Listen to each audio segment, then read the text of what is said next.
Dear students, narration direct indirect speech का ये third part, इसके दो पार्ट ऑलरेडी मैं अपलोड कर चुका हूँ। अगर आपने नहीं देखे तो इसी वीडियो के डिस्क्रिप्शन में उनके लिंक दिए हुए हैं। मैं चाहता हूँ पहले आप उन दो वीडियोस को देखिए। इसका थर्ड पार्ट है जिसमें आज मैं आपको एक्सक्लेमेटरी और ऑप्टेटिव सेंटेंसेस को किस तरीके से हम डायरेक्ट से इनडायरेक्ट में चेंज करते हैं उसके बारे में डिस्कस करेंगे। साथ ही अगर अभी तक आपने हमारे टेलीग्राम ग्रुप को ज्वाइन नहीं किया तो भैया उसको ज्वाइन कर लीजिए, क्योंकि जितने भी क्वेश्चंस मैं आपको दे रहा हूँ सारे क्वेश्चंस जो है वो आपको टेलीग्राम ग्रुप में ही मिलेंगे। बहुत जल्दी मैं उनके आंसर्स भी आपको बनाकर सेंड करूंगा। तो अगर आपने टेलीग्राम ग्रुप को ज्वाइन नहीं किया तो भैया जल्दी से ज्वाइन कर लीजिए। राइट, तो हम लोग इस वीडियो को स्टार्ट करते हैं friends. Let's start the video.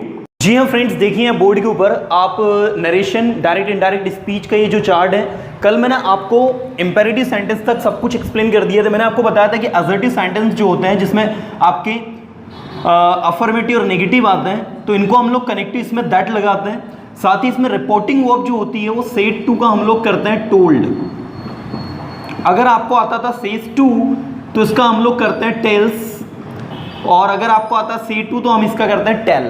तो कुछ इस तरीके से चेंजेस हम लोग इसमें करते हैं। इंटरोगेटिव सेंटेंसेस में मैंने आपको बताया था कि अगर हेल्पिंग वर्ब से स्टार्ट होने वाला इंटरोगेटिव सेंटेंस है तो कनेक्टिव ग्रुप में आपको क्या लगाना है, इफ या फिर वेदर, और इसको लगाने के बाद सेंटेंस को अफर्मेटिव बनाना है। साथ ही WH में खुद WH जो है वो खुद WH आपका कनेक्टिव ग्रुप में काम करेगा। एडिशनल आपको कोई भी कनेक्टिव लगाने की जरूरत नहीं है।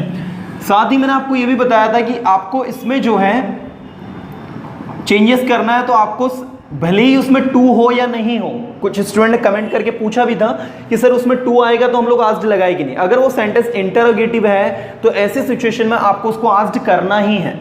आस्क्ड, आस्क और आस्क, ये इस तरीके के चेंजेस हमें इसमें करने थे। तो ये कल मैं आपको डिटेल्ड बता चुका हूँ। आज हम लोग डिस्कस करने वाले हैं, सॉरी ये इंपेरेटिव भी कल मैंने आपको बता दिया था।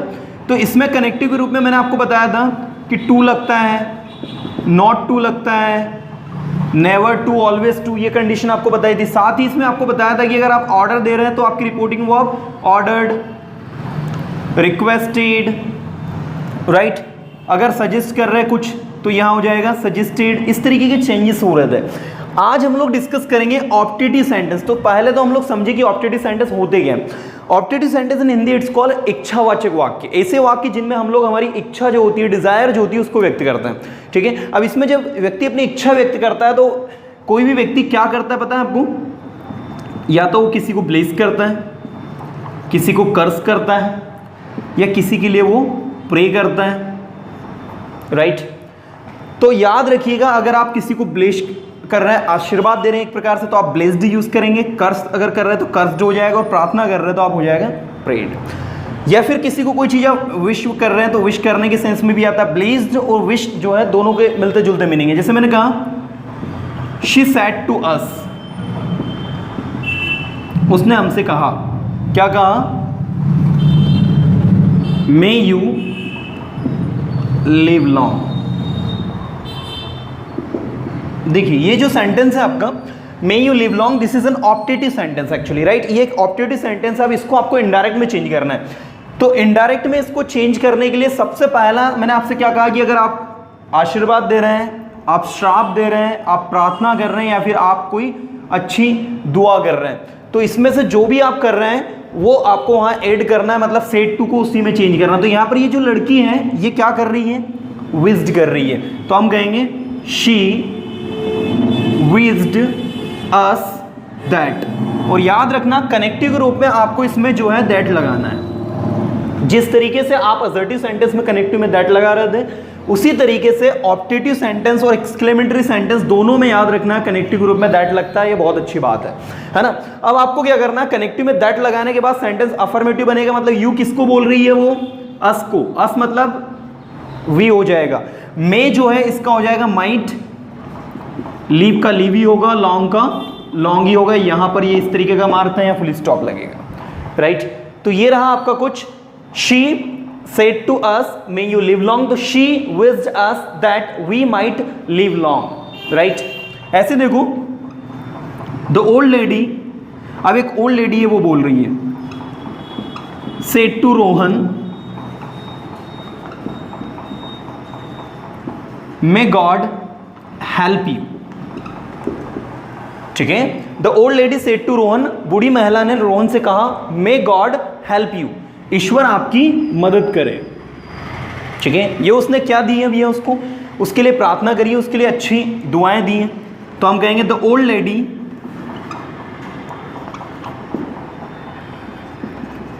ब्लेस्ड रोहन दैट, अब यहां पर वो उसको ब्लेस कर रही है, ठीक है ना, that is why blessed Rohan that God आगे आ जाएगा, गॉड मे का माइट हो जाएगा, माइट हेल्प यू, किसको बोल रहे हैं, यू बोल रही है वो रोहन को, तो इसका हो जाएगा आपका हिम, कुछ इस तरीके से, राइट। टफ नहीं है डियर स्टूडेंट्स, मैं चाहता हूं कि आप उसके कंसेप्ट को समझें कि उसमें बोला क्या जा रहा है, क्योंकि चीजें टफ नहीं है, बहुत इजी तरीके से आप ऑप्टेटिव सेंटेंस को इनडायरेक्ट में चेंज कर सकते हैं। So that is the pattern that we can actually. चलिए अब हम नेक्स्ट चलते हैं एक्सक्लेमेटरी सेंटेंस पर। नाउ स्टूडेंट्स हम लोग अब बात करते हैं एक्सक्लेमेटरी सेंटेंस की। तो सबसे पहले we should know the meaning of exclamatory sentence. देखिए एक्सक्लेमेटरी सेंटेंस ऐसे वाक्य जिनमें हम लोग आश्चर्य को रिप्रेजेंट करते हैं, ठीक है, जिसमें हमको आश्चर्य होता है। तो आश्चर्य जो हमको होता है वो किस तरीके से होता है, एक तो आश्चर्य होता है खुशी का, तो एक्सक्लेम विद जॉय। एक आश्चर्य होता है जिसमें हम सरप्राइज हो जाते हैं पूरी तरह, तो एक्सक्लेम विद सरप्राइज। ये थोड़े दोनों मिलते जुलते भी है ना, सरप्राइज और जॉय। एक आश्चर्य होता है कब, जब आप किसी चीज़ का आपको शॉक लगता है ना, तो आप बोलते हैं एक्सक्लेम विथ सॉरो, ठीक है, जहां आपको दुख होता है। तो ये इस तरीके से तीन अलग अलग सिचुएशन है। तो आपको ये जो आपकी रिपोर्टिंग वर्ब है सैड, उसको इसी के अकॉर्डिंग चेंज करना है। जैसे देखिए शी सैड व्हाट, ऐसा कर लीजिए, शी सेड टू रोहन, उसने रोहन से कहा, क्या कहा, what you have lost my cell phone, क्या तुमने मेरा सेल फोन खो दिया। अब देखिए ये सेंटेंस आपका जो है एक्चुअल में what you have lost my cell phone, ये देखिए व्हाट लगा है, ये एक्सक्लेमेटरी वर्ड है आपका, ये एक्सक्लेमेटरी मार्क आपने लगा दिए हैं। You have lost my cell phone, क्या मतलब तुमने मेरा सेल फोन खो दिया, इस तरीके से। अब जब इसको आप चेंज करेंगे तो ये जो सेड टू है आपका, इट विल चेंज इनटू, यहां पर उसको दुख हुआ है ना, तो हम कहेंगे exclaim with sorrow. She exclaimed with sorrow that, okay, ये हो गया आपका। इसके बाद आपका ये जो व्हाट है, जितने भी एक्सक्लेमेटरी वर्ड होते हैं वो सब हट जाते हैं, ठीक है, उसको आपको नहीं लिखना होता, आपको उसको हटा देना है। दैट को आप, व्हाट को आपने हटा दिया।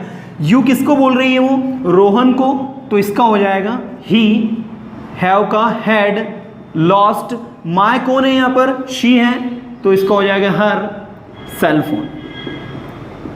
सो the answer will be she exclaim with sorrow that he had lost her cell phone, right. ऐसे दूसरा सेंटेंस देखिए, रोहन सेड, जैसे मान लो रोहन कहीं पर घूमने के लिए गया, उसने बहुत अच्छा सीन देखा, तो क्या कहेगा, wow what a beautiful scene this is. देखिए Rohan said wow what a beautiful scene this is, Rohan ने एक बहुत अच्छा सीन देखकर कहा कि क्या ब्यूटीफुल सीन है। अब इसको आपको इनडायरेक्ट में चेंज करना है, राइट। तो यहां पर रोहन, सबसे पहले मुझे बताइए उसको कैसा फील हो रहा है, एक तो सरप्राइज फील हो रहा है और दूसरा उसको देखकर अच्छा लग रहा है। तो आपको या तो ये भी लिख सकते हो या फिर ये भी लिख सकते हो, दोनों सही जाएंगे आपको। हम जॉय को ले रहे हैं, तो रोहन एक्सक्लेम्ड विथ जॉय, यहां तक आपने लिख दिया पूरा। अब आपको कनेक्टिव ग्रुप में क्या लगाना है, दैट, ये आपने लगा दिया कनेक्टिव ग्रुप में दैट। अब यहां से स्टार्ट होता है थोड़ा सा चेंजेस। दैट के बाद में आपको देखना है कि इसमें सब्जेक्ट क्या है। सब्जेक्ट आपका जा रहा है भैया यहां पर दिस, ठीक है, तो इस दिस का हो जाएगा दैट। अब आप कहेंगे सर दो बार दैट आ रहा है भैया, एक दैट कनेक्टिव वाला और ये दिस का दैट हो गया। ये इज जो है इसका हो जाएगा वॉज, ये व्हाट का हो जाएगा वेरी, और ब्यूटीफुल का वैसे ही रहेगा। तो अब आपको इसको लिखना है कि Rohan exclaim with joy that that was a very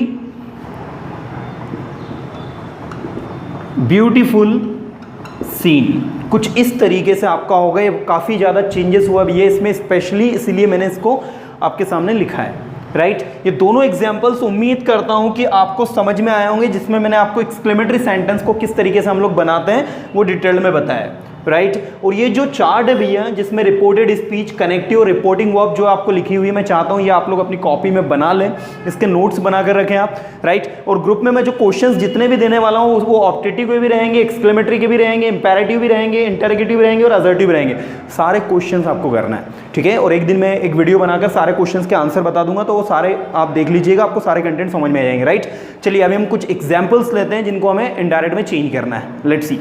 now students, ये देखिए कुछ एग्जाम्पल्स हैं, ये मैं आपको एक्सप्लेन कर रहा हूँ। देखिए सबसे पहला एग्जाम्पल है, her grandmother said to her you live in peace, है ना।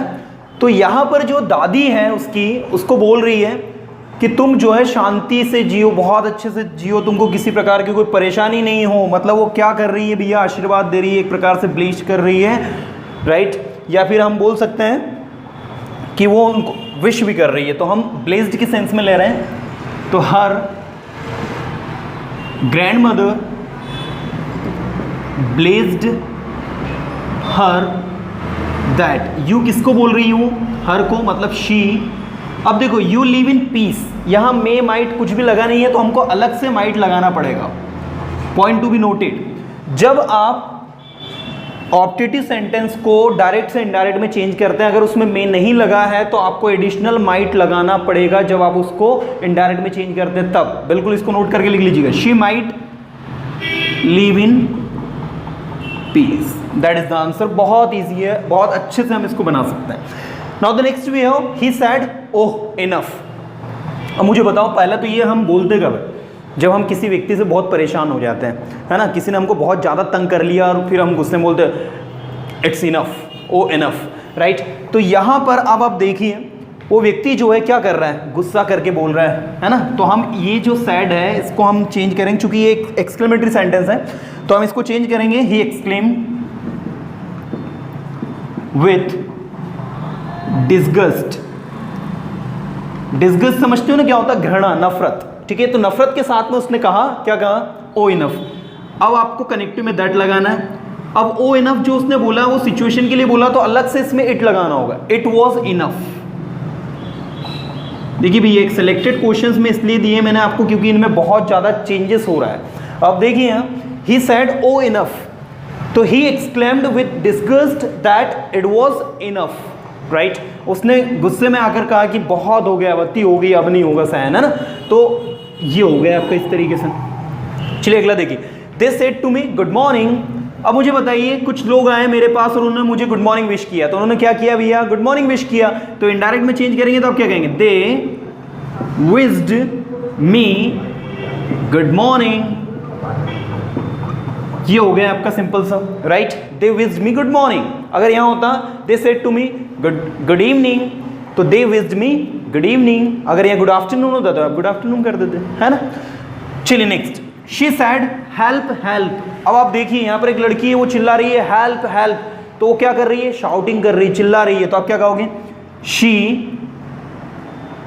क्राइड भी लिख सकते हो आप, या फिर आप शाउटेड लिखना चाहे शाउटेड भी लिख सकते हो, येल्ड लिख सकते हो, एल्ड, शाउट, क्राई, काफी सारे वर्ड है। तो शी क्राइड फॉर हेल्प, ये आपको ऐसा लिखना होगा भैया, है ना, शी क्राइड फॉर हेल्प, है ना। ये इस तरीके से आपका चेंज होगा। तो आप देखेंगे कि भैया काफ़ी ज़्यादा चेंजेस हो रहे हैं। ये तो कुछ स्टूडेंट सोचे सर हेल्प हेल्प ये एक्सक्लेमेटरी है कि ऑप्टेटिव है कि क्या है, हमें तो आपने बताया था एक्सक्लेम विद जॉय सारो ये सब लगाना। जी नहीं, according to sentence situation change करनी पड़ती है भैया, यही आपका डायरेक्ट से इनडायरेक्ट में चेंज करने के नियम है। यहाँ पर कोई नियम नहीं हो रहा। शी क्राइड, शी एल्ड, है ना, शी शाउटेड, जो भी वो चिल्ला रही थी, तो किसके लिए चिल्ला रही थी, मदद के लिए। She cried for help, that's all. She said oh my dog is dad. अब उसका जो कुत्ता है बेचारी का डेथ, मर गया है वो, है ना। तो यहाँ पर वो किस में सरप्राइज कर रही है भैया, ये जो सेंटेंस है एक्सक्लेमेटरी है, और किसके साथ कर रही है वो, जॉय, सरप्राइज, सॉरो। तो भैया सॉरो वाली सिचुएशन आ रही है यहाँ पर, तो आप कहेंगे she exclaimed with sorrow that, है ना, ये ओ हट जाएगा आपका, her dog was dead. That is the accurate answer. तो आप देख लीजिए आपको कौन सा समझ में नहीं आ रहा है, कमेंट बॉक्स में आप लोग बताएंगे। और भैया ये आज मैंने नरेशन आपको, ये थर्ड पार्ट था, है ना, इसमें सारे जितने भी आपके सेंटेंसेस होते हैं, असर्टिव, इंटरोगेटिव, इंपेरेटिव, ऑप्टेटिव और एक्सक्लेमेटरी सेंटेंस, सभी की नरेशन बहुत ही सिस्टमेटिक तरीके से समझा दिए हैं। और आपने जो टेलीग्राम ग्रुप है, टेलीग्राम ग्रुप के अंदर करीब में 150 प्लस में सेंटेंसेस दे चुका हूं, तो अगर वो आपने नहीं अभी तक आप टेलीग्राम ग्रुप से जुड़े हैं तो भैया उससे जुड़ जाइए। और उसमें और भी काफ़ी सारे क्वेश्चंस में नरेशन पर बेस्ड देने वाला हूं, और सारे क्वेश्चंस को आप लगाइए और अच्छे से अच्छे इसकी प्रैक्टिस करिए। उम्मीद करता हूं फ्रेंड्स वीडियो आपको अच्छा लगा, अगर अच्छा लगा तो इसे लाइक करें, अपने फ्रेंड सर्कल में शेयर करें। Keep watching, keep learning with us. Thank you so much friend, thank you to watch this video.